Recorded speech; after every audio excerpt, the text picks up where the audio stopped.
Praise the Lord. விடாப்பிடியான நண்பன் பற்றிய உவமையை இயேசு ஏன் சொன்னார் என்பதை பார்க்கலாம். கர்த்தருடைய ஜெபத்தை பற்றி தமிழ் சீஷர்கள் கற்பித்த உடனே இயேசு விடாமுயற்சியுடனும் நம்பிக்கையுடன் ஜெபிப்பது எப்படி என்பதை சொல்லிக் கொடுக்கும்படியாக விடாப்பிடியான நண்பனை பற்றி உவமையை சொல்லுகிறார். லூக்கா 11:5-10 வசனங்கள். நள்ளிரவில் எதிர்பாராத விருந்தாளி ஒருவன் ஒரு மனுஷனுடைய வீட்டுக்கு வருகிறாரு.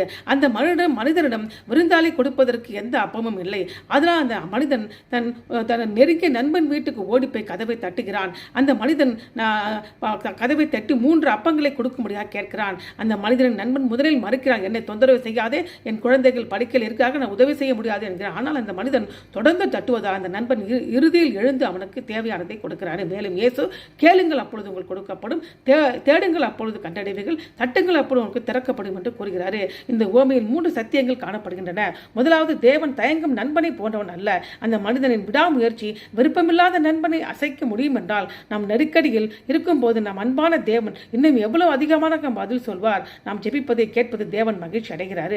2வது, விடாமுயற்சி முக்கியமானது. ஏனென்றால் ஜெபம் எப்பொழுது உடனடியாக பதிலளிக்கப்படுவதில்லை. கேட்கவும் தேடவும் தட்டவும் இயேசு நமக்கு கற்பிக்கிறார். கேட்பது வாய்மொழியாக ஜெபிப்பதை குறிப்பிடுகிறது. தேடுதல் என்பது சுறுசுறுப்பாக செயல்படுவதை குறிப்பிடுகிறது. தட்டுதல் என்பது கதவு திறக்கப்படும் விடாமுயற்சி இருப்பதை குறிப்பிடுகிறது.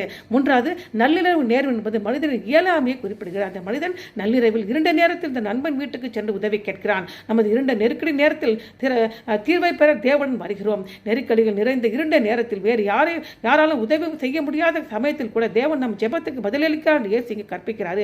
எனவே பதில்கள் தாமதமானாலும் ஜெபிப்பதை விட்டுவிடாதிருங்கள். ஏனென்றால் தேவன் நம்முடைய விசுவாசத்தை சோதிக்கலாம், நம்முடைய பொறுமையை வடிவமைக்கலாம், அல்லது நம்முடைய விடுதலைக்காக சரியான நேரத்தை ஆயத்தம் செய்யலாம். அந்த மனிதன் அந்த நண்பனின் கதவை நள்ளிரவில் தைரியமாக தட்டுவது போல நாம் புறக்கணிக்கப்படுவதற்கு பயப்படாமல் தேவனை அணுக வேண்டும். அதனால் நாம் இரக்கத்தை பெறவும் ஏற்ற சமயத்தில் சகாயம் செய்யும் கிருபையை அடைவோம். தைரியமாக கிருபாசனத்தில் சேரக்கடவோம். ஆமென்.